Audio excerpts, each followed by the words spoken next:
근데 증여세 신고를 왜 해야 되냐? 가장 대표적인 게 바로 이제 자금 출처에 대한 부분입니다. 대상자가 되시는 분들이 대부분이 이제 20대 사회 초년생 아니면은 들이 좀 대상이 될 수가 많은데요.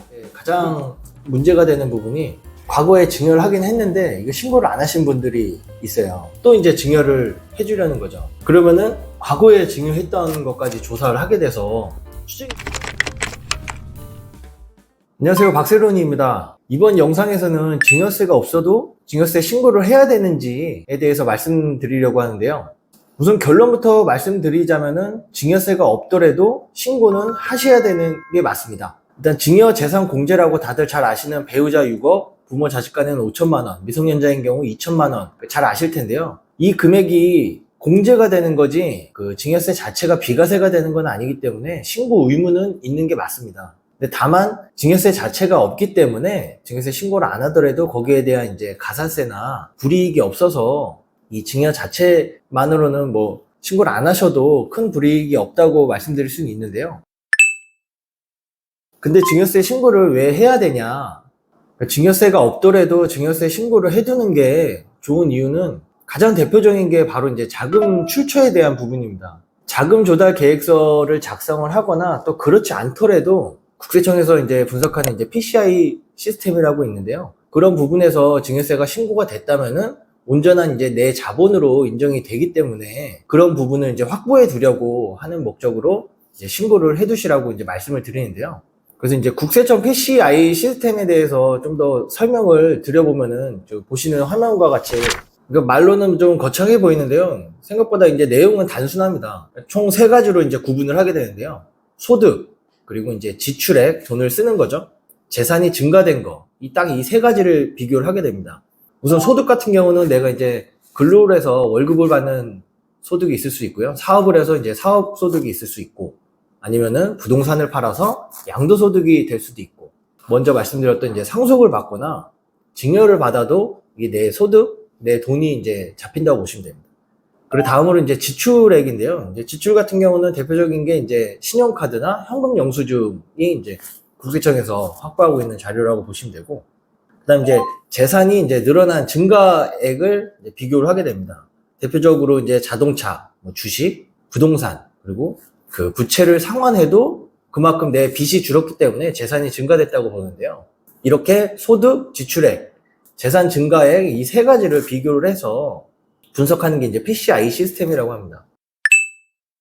첫 번째로 이제 문제가 될 수 있는 부분이 아까 말씀드렸던 소득과 지출액에 대한 비교입니다. 예를 들어서 이제 연봉이 한 3천만 원인 사람이 있는데 신용카드나 이렇게 사용액은 뭐 1년에 한 1억씩, 2억씩 이렇게 쓴다면은 본인이 벌어들인 돈보다 지출액이 훨씬 더 많기 때문에 차이가 생깁니다. 그 부분에 대해서 이제 문제가 될 수가 있고요. 그 다음으로는 이제 가장 많이 문제가 되는 부분이 이제 순소득과 재산 증가액을 비교하는 겁니다. 이제 순소득은 아까 말씀드린 내가 벌어들인 소득에서 지출액을 차감하고 실제 나의 이제 온전한 내 소득과 재산이 증가된 그 금액을 비교를 하게 되는데요. 여기서 이제 재산 증가액이 순소득보다 월등히 많다면은 그 부분도 어떤 혐의가 돼서 자금 출처 조사 대상자가 될 수 있는 겁니다. 그래서 다시 원점으로 돌아가서 말씀드리면은 당장 뭐 증여세가 없더라도 증여세 신고를 해두라고 말씀드리는 게 바로 이제 이 소득, 내 소득을 높여놔서 그만큼 이 갭을 줄이는 목적이 있습니다. 그러니까 자금 출처 조사에 대한 확률을 좀 줄이는 목적이 있는 거죠. 그리고 이제 자금 출처 조사가 대상자가 되시는 분들이 대부분이 이제 20대 사회 초년생 아니면은 전업주부들이 좀 대상이 될 수가 많은데요. 근데 이유는 간단합니다. 이제 소득 자체가 없기 때문에 어떤 고가의 부동산을 사거나 이러면은 그 돈이 어디서 났는지 바로 이제 타겟이 될 가능성이 높기 때문에 차라리 부동산을 뭐 취득할 계획이 있다면은 증여세가 일부 부담하더라도 증여세 신고를 차라리 해두고 그 불필요한 그런 조사나 그런 일들이 아예 발생되지 않게 좀 만드시라고 좀 권해드리고 있습니다. 근데 이 증여세 이제 신고를 하냐 마냐 이런 부분에서 그 증여재산공제 미달하는 것보다 오히려 이제 가장 문제가 되는 부분이 과거에 증여를 하긴 했는데 이거 신고를 안 하신 분들이 있어요. 그때는 뭐 남들 다 하니까 그냥 그렇게 전세자금이나 이렇게 보태줬다가 이번에 뭐 집을 마련하려는데 또 이제 증여를 해주려는 거죠. 그러면은 요 증여세 신고를 하게 되면은 과거에 증여했던 것까지 조사를 하게 돼서 추정이 되지 않냐. 그래서 증여세 신고를 해야 될지 말아야 될지 고민이 된다. 이렇게 걱정하시는 분들이 많은데, 우선 증여세 신고를 했다고 해서 그 전에 증여된 사실이 있는지 뭐 그렇게까지 세무조사가 되진 않습니다.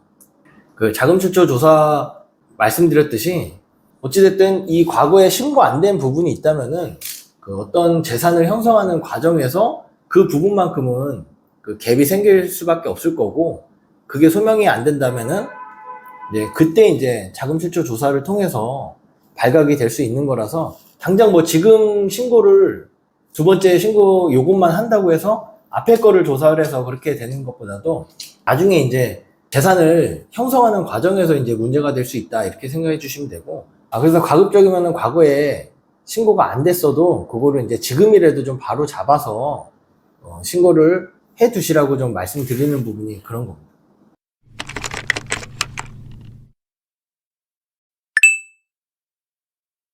그러면은 현금을 증여한 다음에 신고는 어떻게 해야 되냐, 이렇게 좀 궁금하실 수 있는데요. 우선 증여세 신고는 증여를 받은 사람이 신고를 하는 겁니다.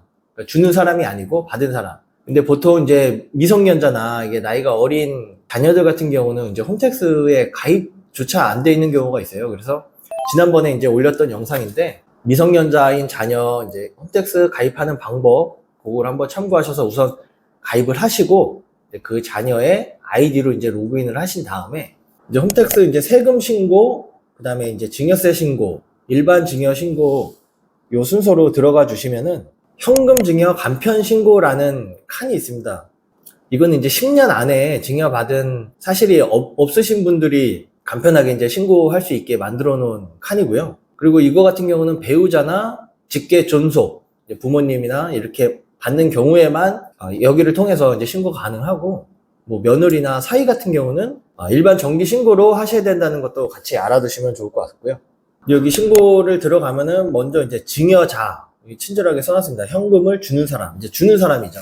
주는 사람 이제 인적사항을 적으시고, 요 증여 일자도 좀 자동으로 오늘 날짜로 들어와 있기 때문에 이거 좀 확인하셔가지고 이제 실제 증여해 준 게 언제인지 그거 좀 체크를 하셔서 입력을 하시면 되고, 수증자는 이게 로그인을 했기 때문에 이거 자동으로 그 주민번호가 이제 들어가 있습니다. 여기는 이제 바꿀 수가 없어가지고 이거 확인만 눌러주시고, 이제 전화번호, 그 다음에 이제 증여자의 관계가 좀 헷갈릴 수 있는데요. 그러니까 주는 사람이 아버지고 받는 사람이 자식이다 이러면 자로 하시면 되고, 손자면은 이제 손자로 하시면 되고, 근데 반대로 받는 사람이 부모님이고 주는 사람이 자식이다 라고 한다면은 부나 모 이렇게 입력을 해주시면 됩니다. 그래서 미성년자인 경우는 이게 자동으로 이 미성년자 칸이 체크가 되어 있고요. 이제 저장 후 다음 이동을 하면은 이제 얼마를 증여를 하는지 입력을 하시면은, 그러니까 2천만 원까지 공제가 되기 때문에 이제 저는 2천만 원을 입력을 해봤는데요. 자동으로 이제 증여재산 공제 2천만 원이 계산이 돼서 증여세가 없는 걸로 계산이 되고요. 만약에 1억이다 라고 해서 1억을 입력하면은 2천만 원을 공제한 나머지 이제 세금이 계산이 되는 거를 확인할 수 있습니다. 그리고 이제 저장 후 다음 이동을 하시면은 이제 최종적으로 이제 신고서 제출하는 칸이 있는데요. 여기서 제출하기만 누르시면은 이제 신고는 이대로 마무리가 됩니다. 신고를 언제 했는지, 얼마를 했는지 그런 증빙 서류를 제출을 해 주셔야 되는데요. 처음에 이제 증여세 신고에 들어가시면은 신고 부석 증빙 서류 제출이라는 칸이 있습니다.